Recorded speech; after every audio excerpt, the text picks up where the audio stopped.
უცხოეთიდან დირექტივების მოლოდინში მყოფ რადიკალურ ოპოზიციაში თვითმმართველობის არჩევნების საკითხზე მორიგი დაპირისპირებაა. ნაწილმა დავალება უკვე მიიღო, მაგალითად გიორგი გახარია მოახლოებული არჩევნებისთვის ემზადება. კოლექტიური ნაცმოძრაობის ნაწილი კი, რომელთაც მითითება ჯერ არ მიუღიათ გახარიას ამ პოზიციისთვის აკრიტიკებს. ლელოში კი აცხადებენ, რომ არჩევნებში მონაწილეობასთან დაკავშირებით მათი გადაწყვეტილება უეცარი იქნება. სახელისუფლებო გუნდში კიდევ ერთხელ აცხადებენ, რომ მათი ოპონენტები გარეძალების დავალების შესაბამისად იმოქმედებენ.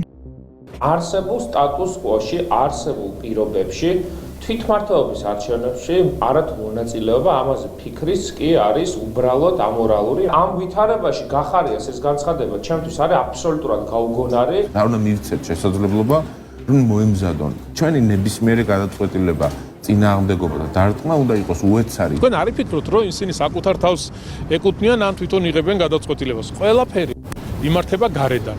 მით უმეტეს ეს აგენტურა ჩვეულებრივ დაქირავებული ადამიანები არიან, ხელფასებს იღებენ, ფულს იღებდნენ, ასეულობით მილიონი არის დახარჯული ქვეყანაში ბოლო წლების განმავლობაში აგენტურის შექმნაში.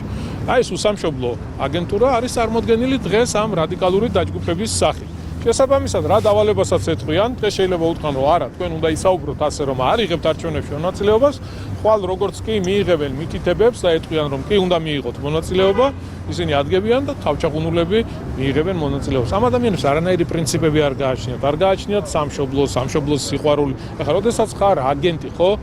წარმო რაზე უნდა ვისაუბროთ ზოგადად. დღევანდელი კვლევებით ქართულ ოცნებას აი პოლიტიკურ სივრცეში არ ყავს ისეთი ძალა, ისეთი ოპონენტი, რომელსაც შეუძლია სერიოზული ან რაიმე ტიპის არსებითი კონკურენცია გაუწიოს ადგილობრივი თვითმმართველობის არჩევნებზე. ჩვენ რასაც ხედავთ, ეს არის ოპოზიციის დაგსაქსული ოპოზიციის ცდილობები, რომ რაღაცნაირად მოახერხონ და ისე შევიდნენ არჩევნებზე, რომ თავი არ შეირცხვინონ. აქ აღარ არის, რა თქმა უნდა, საუბარი იმაზე, რომ სადმე რაღაცა გამარჯვებას მოიპოვებენ.